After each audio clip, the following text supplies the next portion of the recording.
All right, guys. Hello, everybody. Welcome to a pretty special edition of our The Push Post Rampage Show. We got a guest, a new guy, a new face for everybody today. It's our good friend Rob Wilkins. Rob, how you doing, buddy? I'm doing good. Thank you for having me. It was a last minute type thing, and I'm glad I was able to jump Thank on you. with you. I appreciate you jumping on because my co-host Dom, I don't know where the fuck you are, Dom. Guess you went to sleep, buddy. So we're moving on without you. You're fired. But tonight's Rampage. It was taped from the Prudential Center, I guess, on Wednesday. So yeah, it was good. I'm do a little housekeeping first. Sorry, I'm bad about this. I'm not the usual host. Thanks for all everybody that are watching. First of all, if you haven't yet, subscribe to our YouTube channel down there. Like this video, of course. Give it a little thumbs up. We appreciate that. Follow Rob, of course, on Twitter. There, you can see his handle. It's at Rob Wilkins. Do the same for me at Casshole with 3 O's. We got a little contest going too. If you guys haven't seen it on our Twitter page, win my shit. I'm giving away an Edge Funko. The instructions are there. Do that. It'll be fun. You know you want to win our shit. Dom gave away some stuff last time, so I'm going to try to one-up him again because that's what I do. Try to top him. So, yeah, there's that.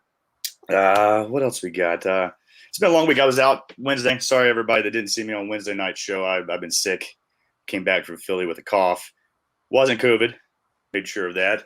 Nobody else got COVID. I had everybody checked that was hanging out with me. I was like, you guys need to go get fucking tested. Make sure that I didn't give you guys the death. But it is not COVID. I'm healthy. So now I'm planning on this trip next week to New York, man. I'm excited about that shit. Hopefully see a bunch of people out there. Yeah, man.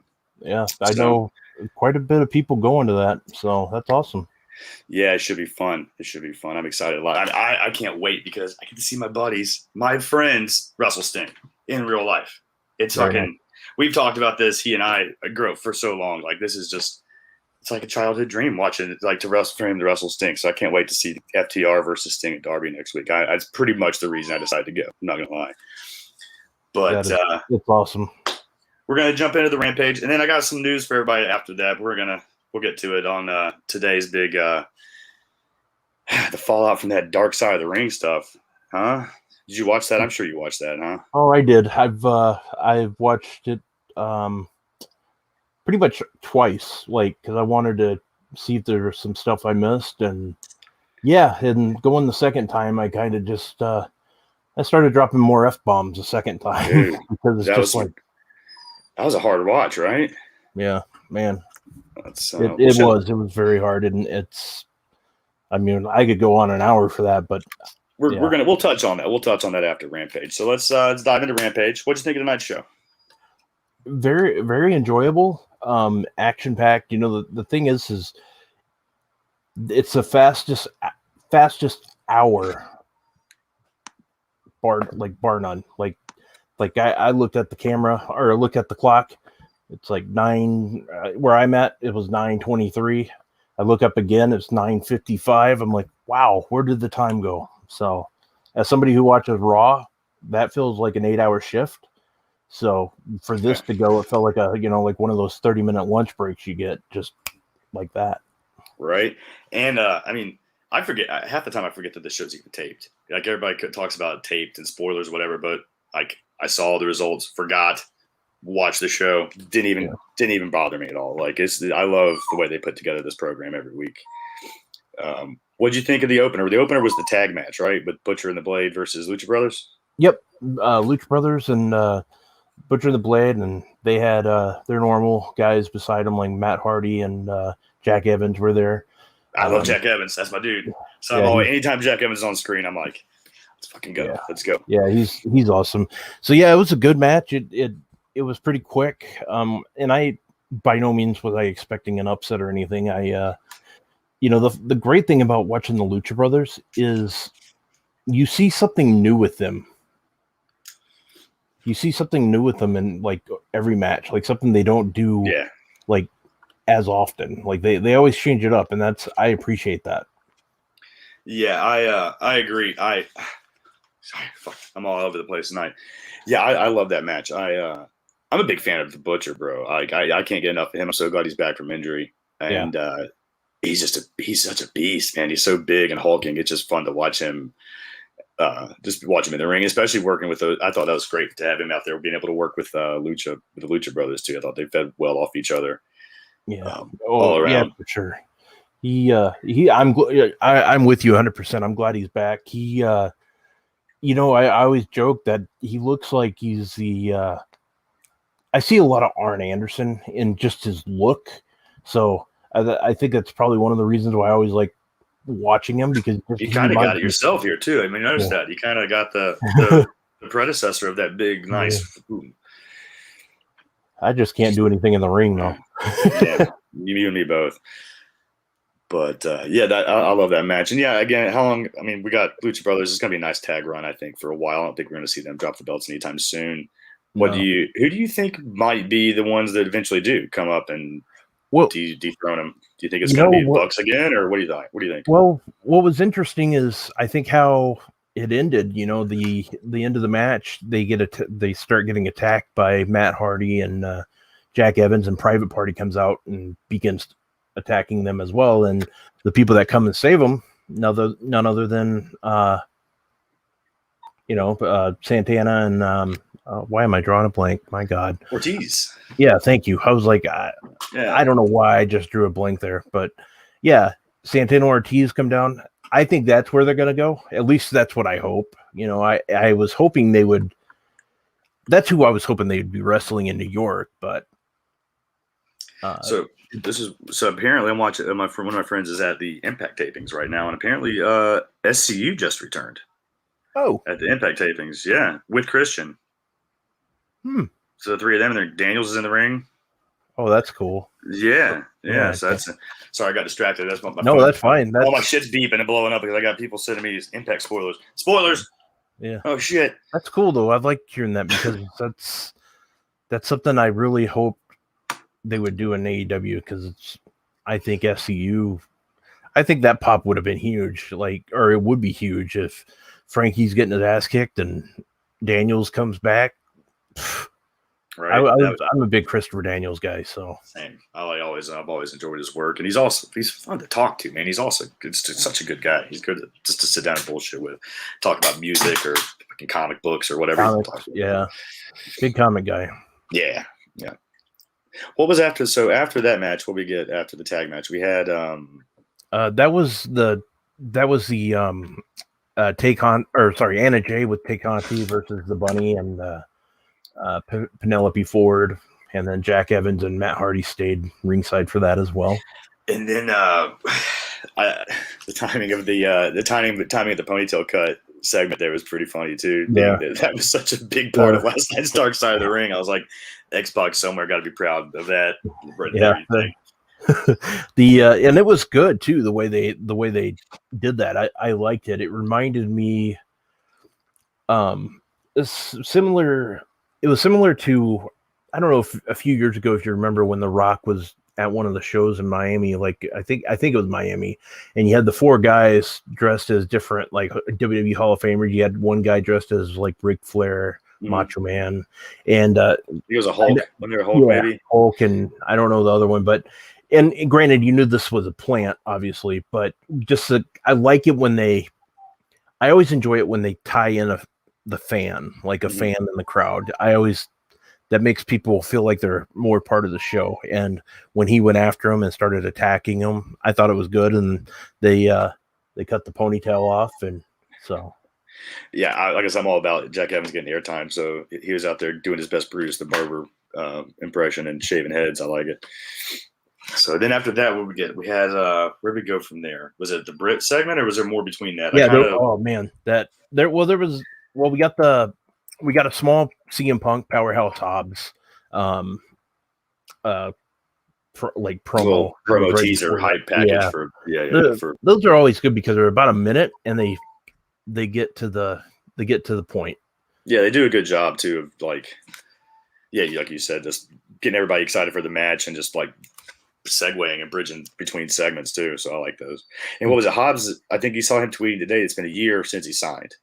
since he got that. So it's like 1 year after he signs, he's getting this huge fucking match with Punk. Like, how cool is that, man? I guarantee you, he didn't have that on his 2021 bingo card. You know, who would have? But I can't wait for it. I can't wait for that. That's gonna be awesome. So. And that's what's cool is I love that everybody, like when CM Punk, the rumors. I know the guy that started those rumors. But no, like when the rumors started, everybody was like, what we love to do is fantasy book, you know?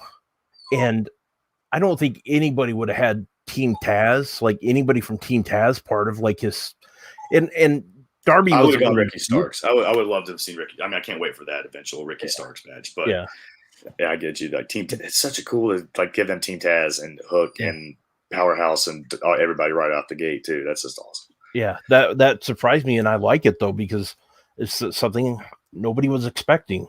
So that's great, and yeah, and like you said, right after that, that's when they did the fire promo between Britt Baker and Ruby Soho. I had to rewind that one and check it out again. I was like, wait a minute, did she just say that? And I like rewound it again just to make sure they were both throwing some real good zingers at each other. So I like where this is going. I hope they continue this program too. I hope I hope it doesn't end this week. Of course, I don't think it will. But yeah, they need to keep this going. What was it? Well, I didn't quite hear Ruby. I was trying to cook dinner at the same time, so I didn't quite hear Ruby's burn about Britt and sleeping with somebody in the back or whatever. But yeah, she goes. So like Baker said something. You're used to being a runaway because you got fired from your last company. She said you're not a runaway. Actually, I think I was like, you're not a runaway. Yeah. You're a liar because you got fired or something like that. Yeah, something like that. And Ruby said you're right, and then she goes. That's when Ruby goes. She's surprised you can see that with your head so far up Tony Khan's ass, and then yeah, but that I also forgot that was the sleeping with somebody. She goes, you're kind of like all the other girls, like doing this, doing that, and sleeping with somebody in the back, and it's like, ooh, nice. Yeah, that was good. That was a good way to make it feel real, you know, to bring in a little bit of like the real life on both parts just to make the feud much better. So yeah, that match is gonna be great. That's gonna be a good one Wednesday. Yeah, it was good. It was real good. Just to the point and powerful, you know, like it's something you'll remember for a long time, I believe. That was one of my favorite promos. I think I can remember in a while that's not been like, you know, CM Punk or, you know, somebody like that. You know, it's like a one I didn't really expect to see that I was like, oh shit, this one I want to show people this promo because they were just the shit talking they were doing was just really, really good, I thought. And then after that, we went right into the main event, which was Miro and Fuego, right? Yep. For the Hyundai del Sol or whatever it is. Yeah, it was when on Dynamite when he challenged him and he said he was going to put his car on the line. I was just kind of like, wow, okay, that's kind of weird, but I get it, you know. How did Miro not smash that like Street Fighter 2? I made that comment Wednesday. I was like, this has got to be the cut scene in Street Fighter between like when you're fighting in rounds, all of a sudden you go to that scene where it's like, who could destroy the car the most? Yeah. That's what it is. So maybe we get that Wednesday in New York. Maybe we get Miro to smash cars, but yeah, he shoved like at the end of the match, he shoved the keys into Del Toro's mouth, and Sammy made the save. And so I guess that's where we're going then, is Sammy and Miro for the belt. I hope so. I think those two would have a good match. Sammy's always entertaining, like his matches. So you could put Sammy in a match with pretty much anybody, and he's going to give you a good match. So I'm anxious for that. I'm a big Rusev Miro guy, so whatever he does, I'm always for. Same. So that's one thing that Tony Khan does well. He gives us pretty good feuds. Yeah, and I'm hoping this turns into a feud. Yeah, at least temporarily, you know. Yeah, the commentary was great too during the match. Of course, Jericho and Excalibur making pretty good comments about everything. What Excalibur said something earlier in the night too about that being a very moderately priced car. I thought that was great. Yeah. And then Jericho being like, he doesn't know what kind of car it was, if it was a Taurus or a Camry, and yelling back and forth about both. I thought that was great. But Rampage was good. I thought it was a good episode all around. I liked it. You know, quick hour, serves its purpose, progresses storylines, fills everything in. It's just a good episode, I thought, man, all around. Yeah. And next week we get a 2-hour one, so. Which is like the first one of those I'm surprised we didn't get one of those out of the United Center, honestly. I was too. I kind of wonder why they didn't do that. Like when they announced this one was going to be 2 hours, I was surprised. Like, well, they should have done the United Center one. Right. But, all right, whatever. Whatever. But anyway, and then they didn't even record the next week's there. They went to Milwaukee and did it, which I was like, seems like if you're gonna get that building, you would do it for whatever. Yeah, okay. Yeah. But let's pivot. Let's touch on this dark side of the ring thing a little bit. Where do you want to start with that? Well, that's one of those kind of situations. Everybody talks about the 1997 Bret Hart, Shawn Michaels, like you would want to be a fly on the wall, which like for that whole thing, that's always been my number one. Like I would love to have been back there to see everything. This, in my opinion, is number two. To be on that plane, to see what was going on. I mean, to be afraid about Brock Lesnar and Kurt Hennig going into the door. And how about Tommy no selling that? Like, oh, it's no big deal. Like, that is a fucking big deal, dude. Like, that door's made to be popped off. Like, I don't care what people say. Like, oh, it's not gonna happen in the air. Like, yeah, fuck it, dude. Like, that's the point of that door is you pop off. So, like, yeah, that easily could have flown off. I don't care how much he downplayed that as being like a non-issue. Like, that's a serious fucking issue, man. Like, that could have gone really wrong really fast. And those are some big fucking dudes, man. Like, both of those guys. Like, I mean, do you remember? I mean, I met Kurt Hennig a couple times and one time he came to the hotel here in town. My buddy was working as a night shift and he called me. He's like, hey, you're not going to fucking believe this. You got to get down here. Mr. Perfect's like staying at the hotel. So I was like, oh, okay, I'm going to go hang out with you tonight and just chill in the lobby and just see what happens. Right. Kurt Hennig came down like 5-6 times for like coffee and like, honey buns and shit. And it was just like boxers, cowboy boots, cowboy hat, and a t-shirt, just chilling. Big ass dude too. You know what I mean? He's easily 6'2", 6'3", and 250, 260 himself. Yeah. So like those are two fucking. That's some meat slapping around in a plane, and that's not much room. And like, shit, and man. Brock. Brock at that point too was like young and is about as big as he probably had been in his career. Yeah, and that's the thing that those are two. I live in Minnesota. Those are two Minnesota boys. I mean, technically Lesnar is from South Dakota, but everybody considers him Minnesotan. But that's the thing. Kurt Hennig is, both guys are considered like gods up here. Like Kurt Hennig. I've absolutely loved all my life. Like just ever since he did that vignette with Steve Jordan of the Minnesota Vikings where he threw the football to himself and. I mean, I drive past that right where they did that all the time, and that's awesome. And I'm just like every time I can't help but think about Kurt Hennig when I drive by it because that's my guy. And the 91 SummerSlam match against Bret Hart is one of my all-time favorite matches. So Kurt Hennig's he's always been one of my guys. So yeah, and just those two going at it. And the funny thing is they were friends. It was just one of those things that buddies wrestling around, fucked up and wrestling around. Yeah, Lesnar traveled with them all over the place. So they were traveling buddies at the beginning of Lesnar's career. And everybody pretty much just throwing Hennig under the bus as being like, oh yeah, Hennig was H-bombing everybody too, like because he's not around to defend himself. Like I mean, that's one of those things too. It's like, well, was it really his fault all the time? I wonder about that. Like they kept saying it was him that like he said they said he dosed Hall and everybody else, so it's like that's the thing. There's a lot about Scott Hall that it's like why would I have a hard time believing that with Scott Hall. It's yeah, right. Like somebody else's fault, not your own. Yeah, because I've heard whenever there's I see a podcast episode about this, like I think it was like Pro Wrestling Stories or something like that did a podcast on it, and it was entertaining and everything they talked about was how Scott Hall did this, Scott Hall did that, and he was passed out and X-Pac ripped him or not. he just kind of like defended him, ripped him type thing. Oh, he was out, just yeah. I don't know. It's with Scott Hall, it's like a grain of salt for me.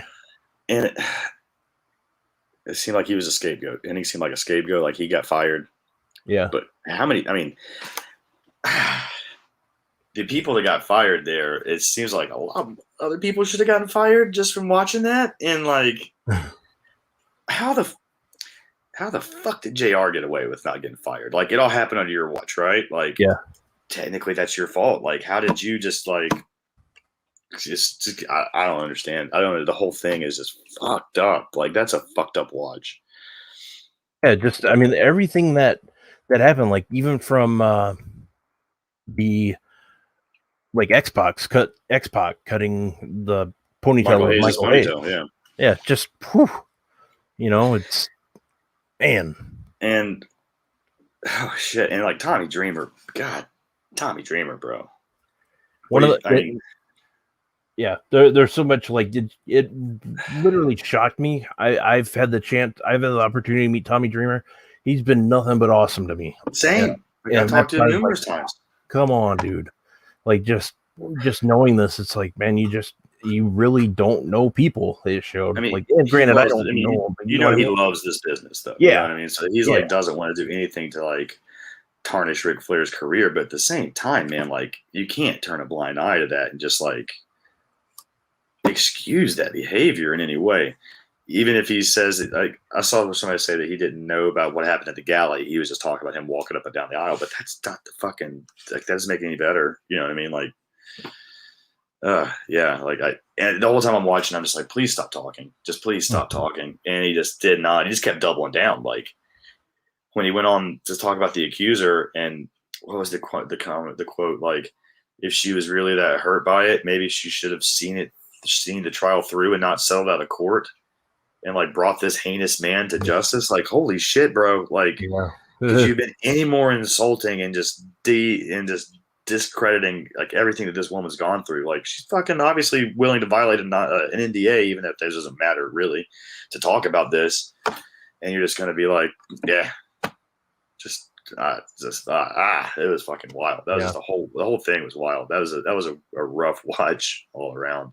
Yeah, just like everything, like and going back, I remember, like just the Lesnar and Perfect part that two of the people that, well, Triple H was one of the guys that had to break it up, and because he doesn't drink, or at least he drank like very little, like if he ever did, and he had to break that up, and there were a couple other like wrestlers or producers that had to break it up, and just so much, and we haven't even touched the Terry Reynolds, Dustin Rhodes stuff. It's just Rob Van Dam. How about the thing that Rob Van Dam said that like everybody just kind of didn't even acknowledge, which is like how common it was for guys to halcyon up the fucking local women and have their way with them. Yeah. The fuck. Yeah, and it just came out today that they were doing a kayfabe commentary, I think. Somebody tweeted a video of Brutus the Barber basically confirming like what the Rockers did. And the Rockers, I'm going to show my homerism again, but the Rockers, their early days were here in Minnesota as well. AEW, man. Yeah, and I've had the opportunity to hear a lot of AWA stories, and when I heard this one today, I hate to say this, but I was not surprised. No, like, I've heard a lot. Same. Yeah, same. Michaels has made the joke that Shawn Michaels made the joke once that he probably has 3 or 4 kids in Minnesota. Yeah. It's like good God, man. Very Chipper Jones of him. Yeah.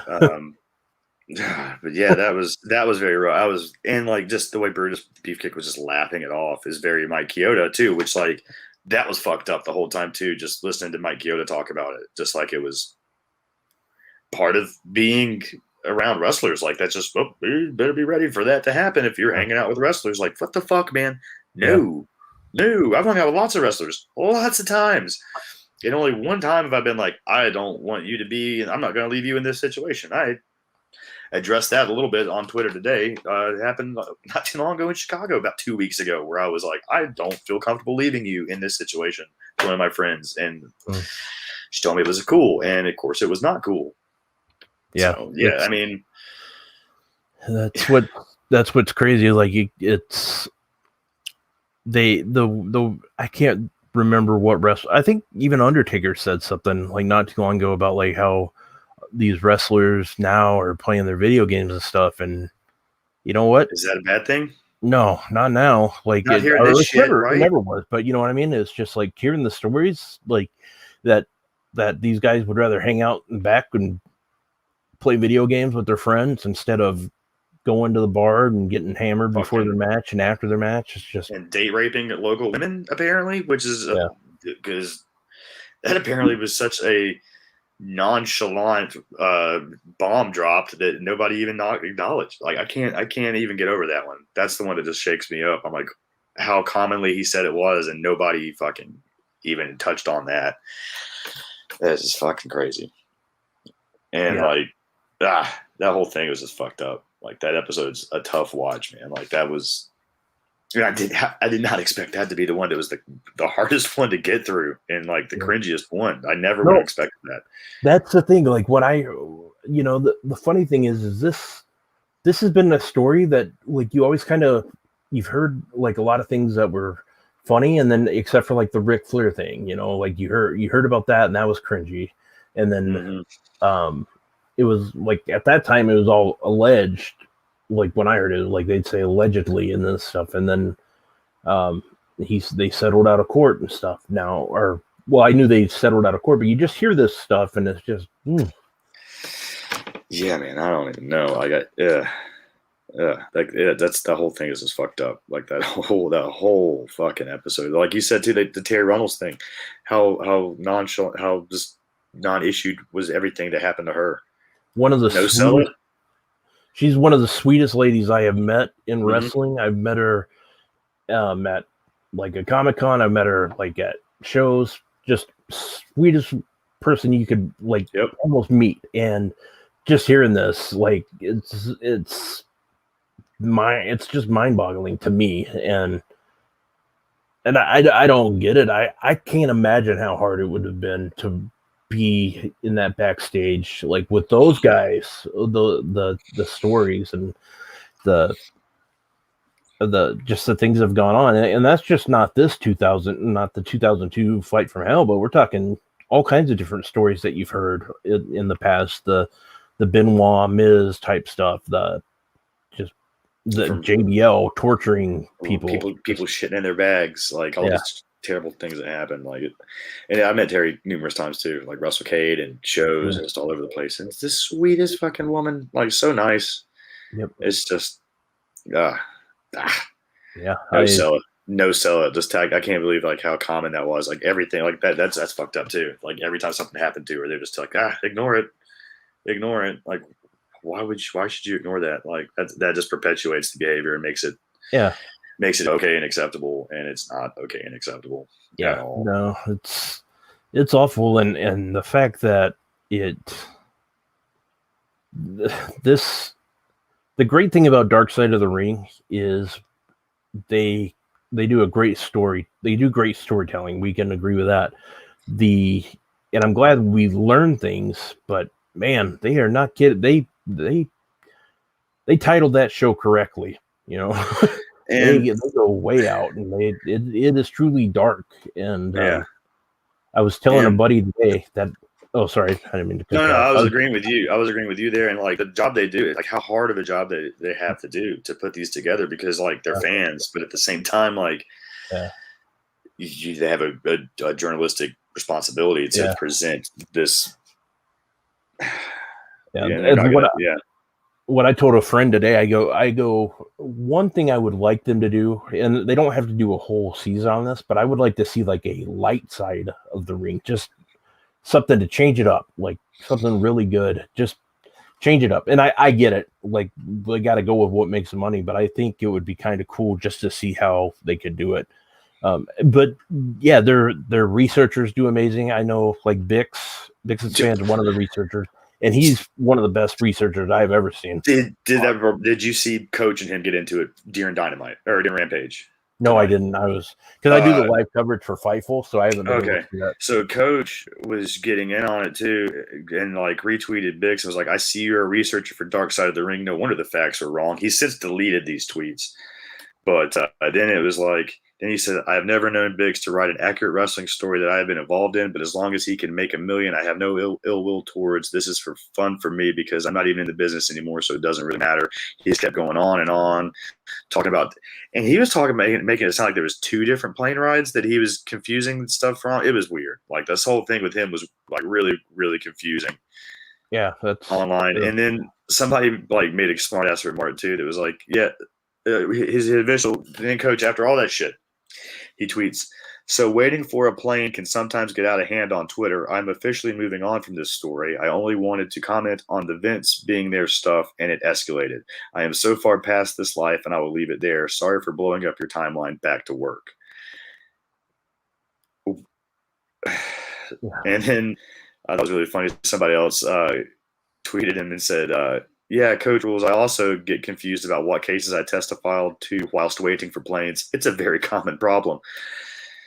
So, yeah, I don't know what the fuck Coach was on that one, but just him and Bix refuting, which was just fucking weird to me. What Coach was, he was trying, I don't know what fucking hill he was trying to die on tonight, but. Yeah, that's something I'll have to do some reading on that because that's. A lot got deleted, but I can send you screenshots because I was. Oh, okay. Yeah, like I was, me and friend Shaw was texting Sean. It's like, "Sean, are you seeing this?" And like sent it to Sean, and he was like, "What the?" We both was like, "What the fuck is going on?" Yeah. Wow. No, and that's what's like. I would have probably seen it, but when doing like the live coverage, I pretty much tune everything out, and now I feel kind of like weird that I missed it, but you'll fix that for me. So. Yeah, that's basically it right there. I'll shoot you some of the. Hopefully they're still there, but I got some screenshots. But yeah, so I was watching one of those like the sneak peeks of this season of Dark Side, and like I'm kind of paraphrasing this quote here, but you had Evan and Jason both talking, and it was like they said something like, "It's hard to be a fan and do these documentaries. There's going to be some stuff coming up that puts some of our favorite people in a negative light, but we can't not have it in there because we are fans of them as performers. We have to do this show justice, and this has to be that episode, basically, right? That they were talking about." And yeah, and like Dustin came out unscathed on this too. Apparently today, like Twitter was all up in arms about that, as how like he got off on the whole thing. That was weird because I do admit was weird because the stories that I've heard, like he was singing on the plane, stuff like that, and it's like, huh, you know. Mm-hmm. Well, they talked about it a little bit, but yeah. I mean, maybe like she said, the flight attendant was like, Goldust was the only one that came to her assistance when Flair had her cornered and was assaulting her. So maybe she didn't feel like burying him as much for all the other shit that maybe went on. But like, God, that episode too barely touched on half the shit that went on that fucking plane ride. There were 14 or so hours in that fucking cabin. Yeah, there's no fucking telling, man. And like this one, if they had enough time, it would not have surprised me if they could have made a 2-hour episode in this one. You know, it's but yeah, so this kind of ties into the news I was going to drop. So for everybody that stuck around, the news today coming out of this was that Tommy Dreamer got suspended from Impact indefinitely. Did you see that? Yeah, yep, I did, and I saw the Ric Flair news too. The commercial ad. Yeah, so the news I got, the update on that is how and when Tommy found out he got suspended. Apparently, we all found out before he did, and that he didn't find out until Twitter. Twitter informed him that he was suspended. So I guess the email to all the wrestlers and all the media outlets that went out happened before he was even told by everybody, which I think is kind of odd and weird how that worked out. But isn't that similar to what happened with like, like was it Joey Ryan or some of those other guys that happened like that with Impact that they didn't find out? They found out off Twitter and not from the company itself. So I don't know. I guess that you have to distance yourself from him after those comments last night a little bit, just because. But man, that's just a sensitive subject too. Like I don't know. Like he's taking some heat for that, of course. But like, I don't know. What do you think? Do you think it's justified? Would you think he should be suspended?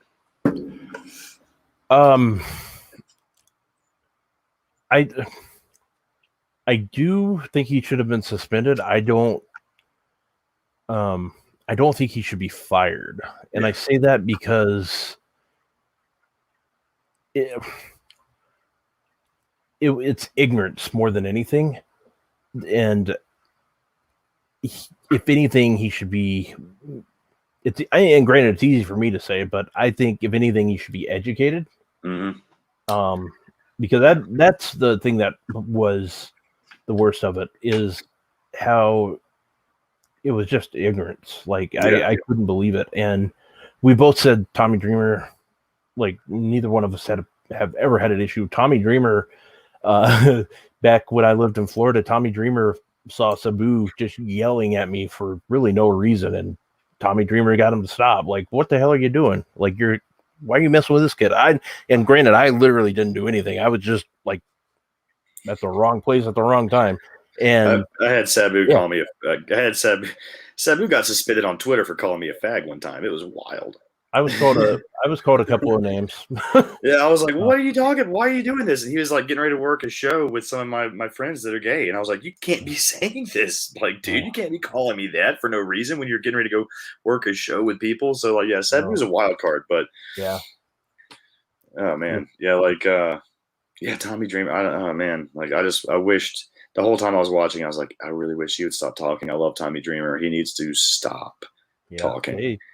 They struck gold with his comments, you know. That's something.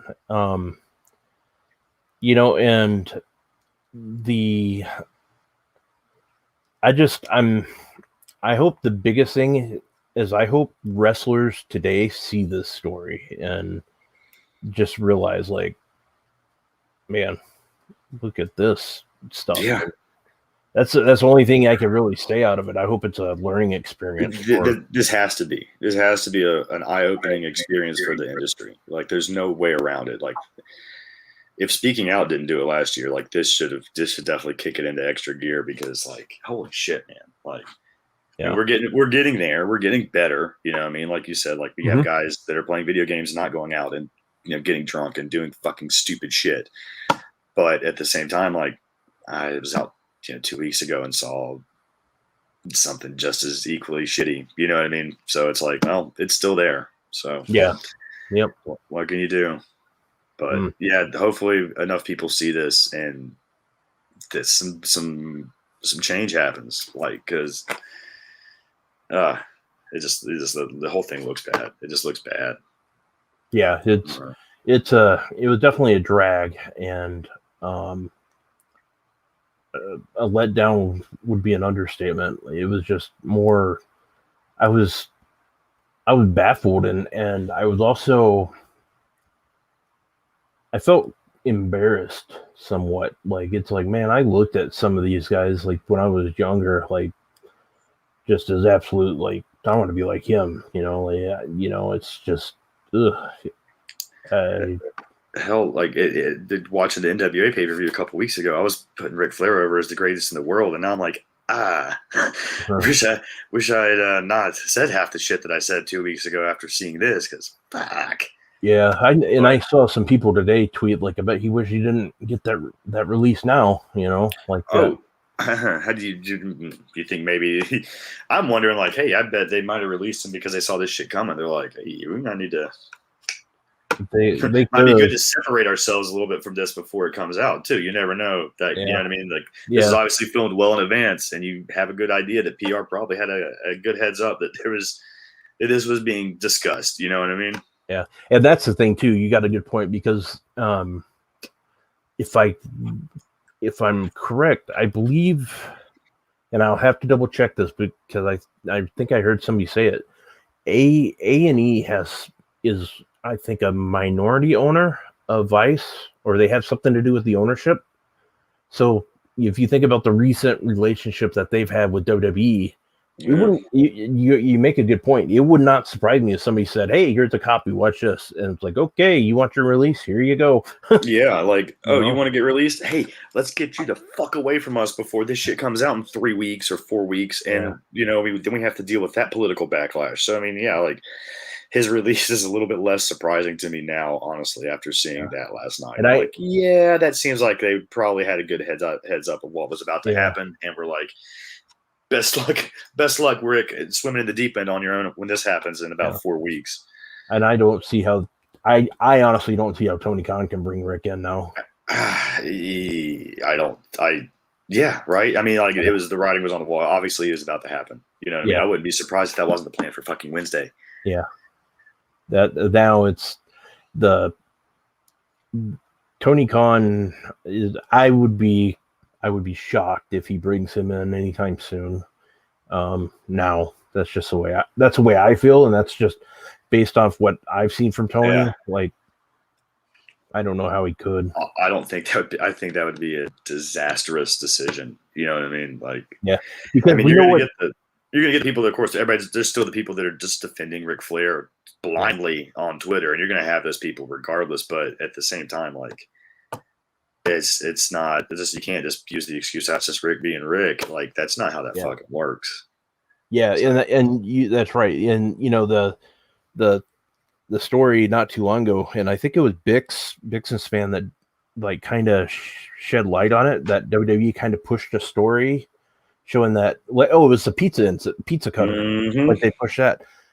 If they brought Ric Flair in, I'm not saying they would do it, but it wouldn't surprise me, you know, like they like, hey, here you go, Variety, here you go, Time or Time Magazine or whatever, it would just be kind of like whichever outlet they want to feed bullshit to. Yeah. They wouldn't go to the guy they went to with this last one though. No, they he's not done well with those fake stories they've been feeding him. But yeah, man, next week's episode should be interesting too. The Chris Canyon one, that's going to be a tough one for people as well. A lot of people probably don't know how that story unfolded. You know what I mean? That's, unless you're people like us that follow wrestling as fucking detailed and thoroughly and as intensely as we do, we know how this went down and how terrible this one's going to be. And Chris Canyon's one of those guys where I wish I would have appreciated him more than I did. You know, like I liked him, but I wish I would have just like realized how good he was. I mean, I still watch the WCW show here and there on Peacock just to throw something on, and I watch his matches. I'm like, damn, he was really good. I just didn't really notice. I'm a WCW guy, bro. Like, I grew up on it. Like, that's all we had down here. WWF never really came anywhere near me, other than maybe sometimes Raleigh and sometimes like Charlotte, you know, every now and then. But it wasn't. It usually never happened, and it didn't happen really until like the late '90s. Even then, you know. So I grew up on WCW, and I got to watch Canyon from Mortis on, and I loved him. Everything about, I loved the Mortis character. And then when he was unmasked, and it was just Canyon, and then like the DDP stuff all the way through, he was just, I don't know. He always captivated me. Yeah, so it was just amazing, and he did things in the ring that would just like, it was a nothing transition move, and the next thing you know, it's somebody's finisher on Raw next week, you know, or on fucking ECW, you know, next on TV the next week, and that just shows you how like ahead of his time he was. And talk about somebody that was born and worked in the wrong fucking time. Like, how if he wrestled today, I mean, the shit he went through in the back, having to hide who he was, and just fear of like his secret of being gay coming out, like that's not an issue. It's so not an issue anymore. And just, oh man, that just breaks my fucking heart, honestly, just to know that like he went through that, and how today it's not even a fucking thing, you know. And that's the thing, that this week's like sad because of everything behind the scene, or behind. Next week's gonna be sad because we lost a person because of they just couldn't, they had too much on them, like they had too much, it just overwhelmed them, and it's because it wasn't accepted, and it is, I hate how it just wasn't accepted, you know, then like it is now, and that's really the problem. And they're doing a good job with, like they said, addressing subjects that need to have light shed on them and need to have people pay attention to. And these are going to be 2 tough weeks in a row. And I think we're going to have a lot of discussion next week. That's going to, we'll see where it goes. But yeah. But yeah, I think I don't got much else. I think we pretty much touched everything. And I don't think this conversation is just going to get more and more depressing. You know what I mean? Like, there's nothing we can do here to fucking turn this damn happiness parade around. So the only thing that happened tonight, like on like SmackDown wise, that was good is they announced that we're gonna see the Bloodline versus the New Day on Raw. Yeah. And if I know people are like, well, why are they gonna be on Raw, the Bloodline? And that's because Drew and Sheamus are gonna be in England for the tour, so they kind of got the draft coming up soon. Yeah, so I like it. I like it, and the best thing is it's a New Day back together. That I've been wanting it since they stopped it. This one was in Knoxville. That one was like 90 miles from my house. I thought about going, but I got lazy. I was like, I fucking want to go watch Raw or SmackDown.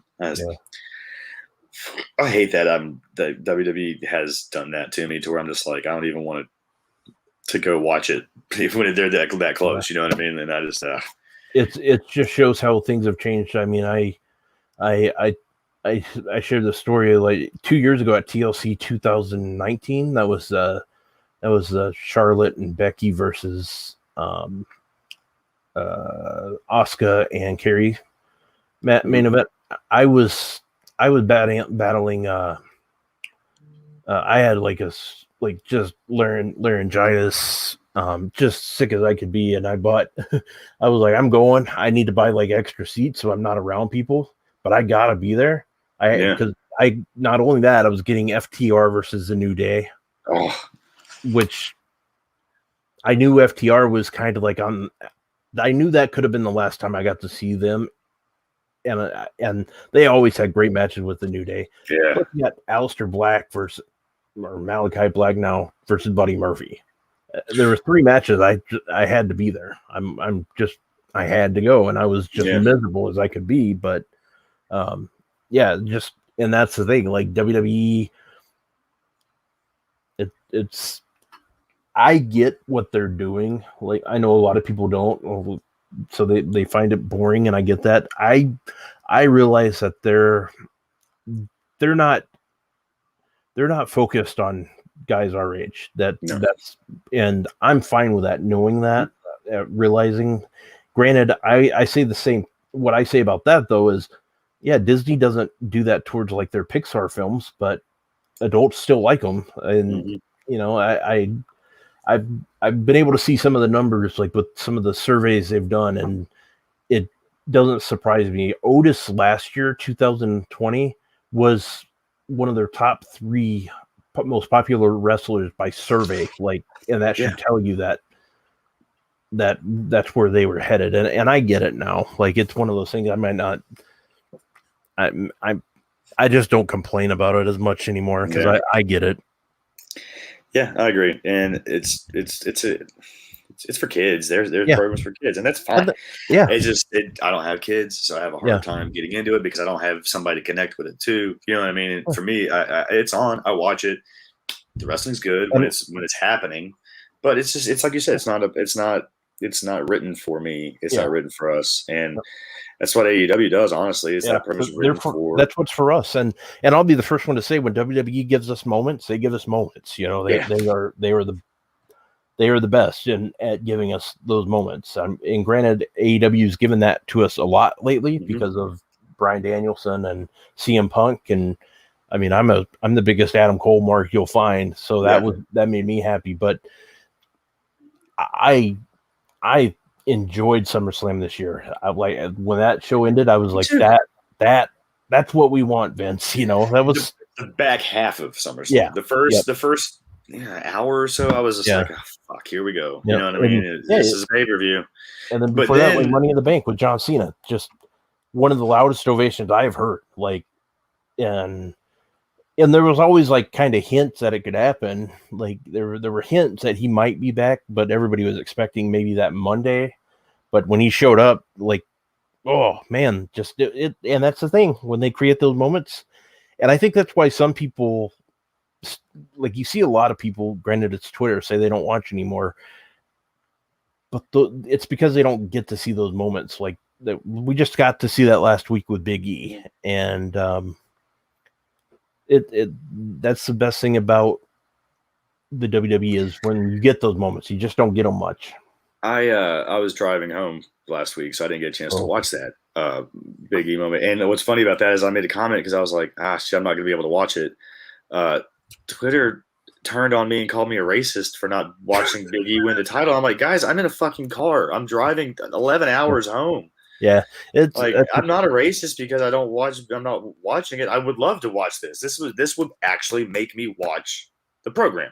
Yeah, like if I was at home, I would sit there and watch because I'm like, oh fuck, this would be cool. This is something I would like to see. So I would have sat there and watched it. But like, it's a weird. Twitter's a weird place. If you don't like something, it's crazy how quick they turn on you and make you be something you're totally not. Like, it's fucking wild. But yeah, that's the thing. I love the app and I hate the app at the same time. Like it's just, seeing what people go through on there. Just, I mean, we both know, like the guy I work for was dealing with all kinds of weird shit yesterday. So dude, I was trying to help him out with that a little bit. I was too, and it's just, it's, and like I've had the same thing, dude. I've had the same shit happen to me. I've had people post my fucking address and pictures of my fucking front house, like the front of my house. They've gone to Google like images and pulled up the pictures of my fucking house before. And I'm like, why? Because of fucking wrestling news? Like, it's fucking ridiculous, man. Yeah, it's scary. Yeah, I mean, I get, like I was saying, I commented on that. I was like, dude, people have no idea the shit that we actually go through. You know what I mean? Like, even some of the people that you hate, like journalism-wise, like, I don't wish any of that shit upon him. Like, I've seen some of my buddy Steve, like, everybody hates Steve at ringside, but, like, that guy, you should see his inbox on a daily basis. And if you wonder, like, man, why somebody can be so bitter sometimes, it's like, dude, he gets told 30, 50 times a day to go kill himself.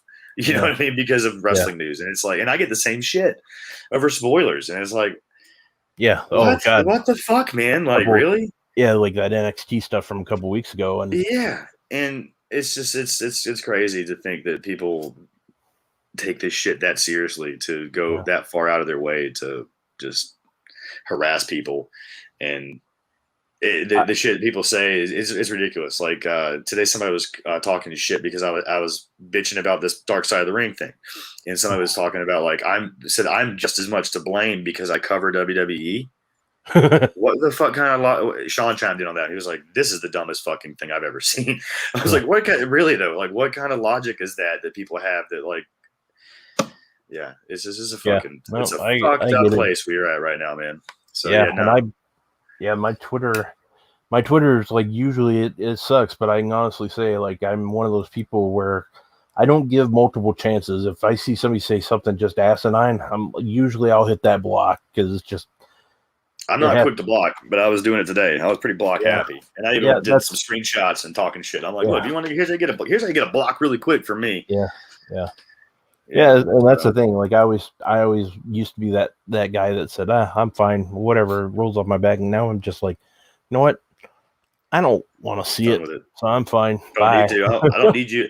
Like that guy's like, he got all whatever before I blocked him, like talking shit. He's like, I'm one of your followers. Why would you talk to me? I'm like, I don't need you as a follower. I don't want somebody that thinks that rape is funny to be a follower of mine. So good riddance and good fucking bye. I got like I get DMs here and there because I'll make a pro WWE comment or I'll make a pro AEW comment, and I'm just like, are you on the payroll too? I just haven't been able to go to a show yet, so hopefully that'll change soon. Hey, I think you might have some. I think you might be having something soon there. Yeah, I'm hoping they announce that. They're going to announce it. They got to soon. Yeah, I think they're going to do it Wednesday. I think they didn't really. My guess is they didn't want to take away from the show, the Arthur Ashe. I think they'll say something on Wednesday. Is what if I had to guess. Yeah, I think so too. And a good indicator, I think, of that was what First Wrestling started selling their tickets for their their show Yep. the day after, I think on the 13th or something like Yep, that. So and it's like Eric Cannon's going to get some of his friends for that show. So exactly. So it's like, oh, I bet they know. Yeah, yeah, that's exactly what I thought. I was like, oh, somebody's let him know. Hey, we're definitely going to be there because they waited to announce that date and that today. And I'm already guessing that we're gonna at that show. We're gonna get. Are you gonna fly for that, or you don't know yet? I was definitely not. Probably, man. I don't think I was going to drive to St. Louis because that's like I've never been there. It's it's not too far. You know, I guess like it's a short drive, but man, I'd have to fly up there and. I don't know. Maybe we'll see. We'll see what happens in fucking November. I know that I got the WrestleCade weekend a couple weeks after that, and that's just a lot, you know.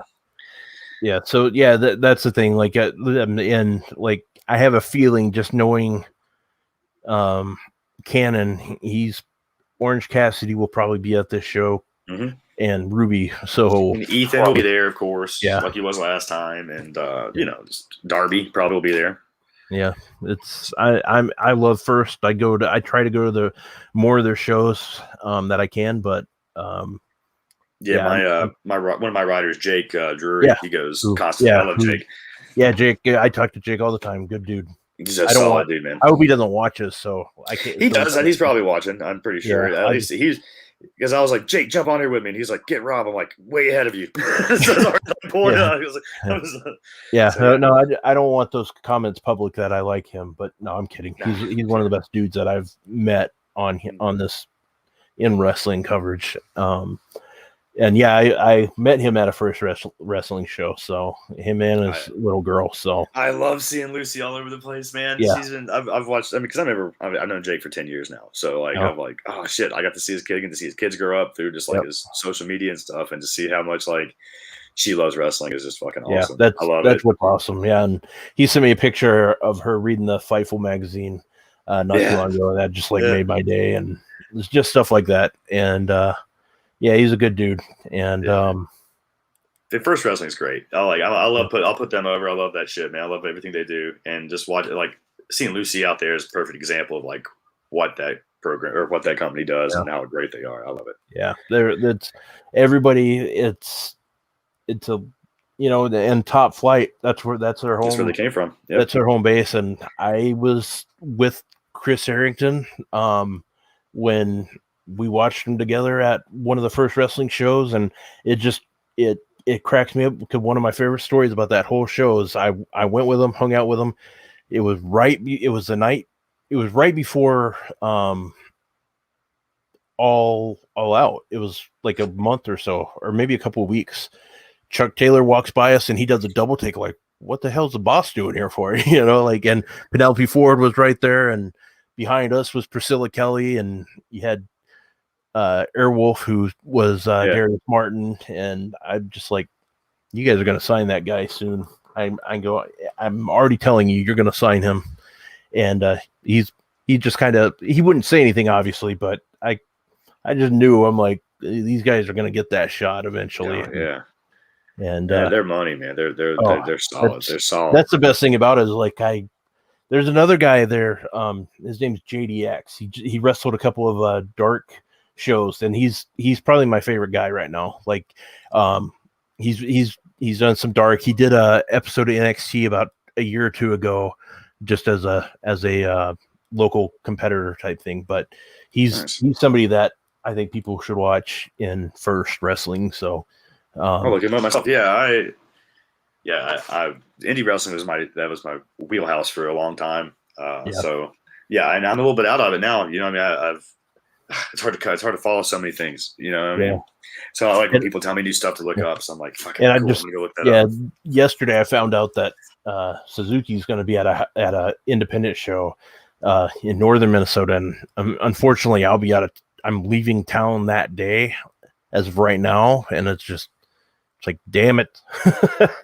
So I kind of want to change my plans and go just to see him, because I never thought I'd see him. It's like I grew up in the tape I got into wrestling because I was a big tape trading guy back in the 90s, and FMW was my most popular tape that I traded, because I was able to get the what they call master copies. I would have the actual, I got them from my cousin that was based in Japan. He would buy the tapes and send them over, and Shit. that like I had some of the best copies like you could get. That's awesome. Like they were first generation copies, so I had shitty copies, but still, I did the same thing. I was tape trading all constantly, and just look. That's something that people miss too these days. But like, looking at your list of like what tapes you got and being like, oh, this guy's got this one, and we'll swap for that. And that's one thing that I love about following FTR on Twitter. Like every once in a while, one of them will post like what they're watching, and I don't remember if it was Wheeler, but one of them showed that they were watching like Heart Foundation DVDs, like that, like on their trip. Like just had a like I was just like, oh my god, I'm willing to bet that some of those compilation tapes that they were or DVDs they were watching are some of the matches that I had on my tapes that when I'm in compilation Heart Foundation tapes. Yeah. It's just, I love seeing that. And I still love talking the tape trading stuff because. Same, man. I had a closet full. I had a closet full of VHSs, dude. Like, just bootleg shit. It was great. Yeah. And I still buy, like, even though I don't have a VCR anymore, if I see them like at like a thrift store or something, like for $1, I'll still buy it because they're fun to like put up and kind of like your stuff behind you. Like, you know. I got New Blood on the Block here. Oh, God, I had that. Yeah. I've got Mega Slams up there somewhere. I got so many good. I pulled out all my good VHSs that were like that weren't just like ones I'd ripped myself. But I used to have like a couple VCRs set up next to each other, bro. I would go to I would go to video stores, and if I ever found a one I didn't have, I would go home and rent it and then rip a copy of it myself. Fucking burnt, like, retape it myself. I love it. Yeah, I just yeah, that's the best thing about it. Like the tape trading, I wish a lot of people could have experienced that whole like IWA 95 King of the Death Match. That was one of the most popular tapes that I would make. It was one of my prized possessions when I had it. It was one of those things that people be like, I heard you have that death match. I'm like, I do. Let's come to the house and we'll watch it. We'll smoke a joint and we'll watch that shit. It'll be fucking amazing. Yeah, and tape trading, like that was one of the things. Like my parents, they knew I did tape trading, and I'd have the 2 VCRs set up. And my dad, I'll never forget it. Like one morning, he was like, every night when I wake up and go in the living room, this show is on. What the hell is it? And why are they killing each other? You know, that's awesome. Yeah, it was one of the best. I miss it. Yeah, man, that's awesome. But so we're in the comments here. Bucket decals. Yeah, man, you're a little late. We definitely touched on the plans if the AEW potentially bringing in Ric Flair thing. We both thought it was in the works, but we both agreed that I don't see how they do that now. We don't know one way or the other, but I don't think that's going to be something that they do. Yeah, I think it was going to happen because there's been kind of some hints lately. I thought the whole Tully and Sting thing was going to eventually get there. Yeah, is what I thought was going to tie into it. That's how I thought it was going to go. I thought like Sting. This is just me fantasy booking, but I was figuring that Darby Allin and Sting would overcome FTR, but then Flair comes out, and or maybe just who knows what would have happened, but. Now I don't know. Yeah, I just can't see him doing it. Yeah, that's I agree with you there, and that's about as much as we had on the comments there, I think. But guys, once again, thank you, Rob. Thank you for everything tonight. I appreciate you jumping in, guys. Follow Rob at Rob Wilkins and all his work that he does for our friends over at Fightful. Love all those guys, man. So appreciate you coming on board tonight. Filling in at the last second. You saved the day. Yeah. I didn't need to be sitting here rambling by myself for a fucking hour. That's no fun. No, but I get it. Yeah, man, follow Rob. Do that. And you can follow me, of course, right here. It's at Casshole with 3 O's. Follow the Body Slam at Body Slam Net. Follow the podcast at bodyslam_pod. You can find us on YouTube if you haven't yet. It's Body Slam Net Pro Wrestling. You can search for us and find us pretty easily. Click subscribe if you haven't yet. Thumbs up this video, of course. It always helps as people find us. And guys, don't forget to try to win my shit. But we got a contest on our Twitter there. We do it for a couple weeks. It's pretty simple. All you gotta do, just go to the thread for the contest thread. Just put a screenshot showing that you subscribe to this YouTube channel, and you will be entered to win a chance to win my shit. And I'm going to give you my personal Funko. It's from my collection.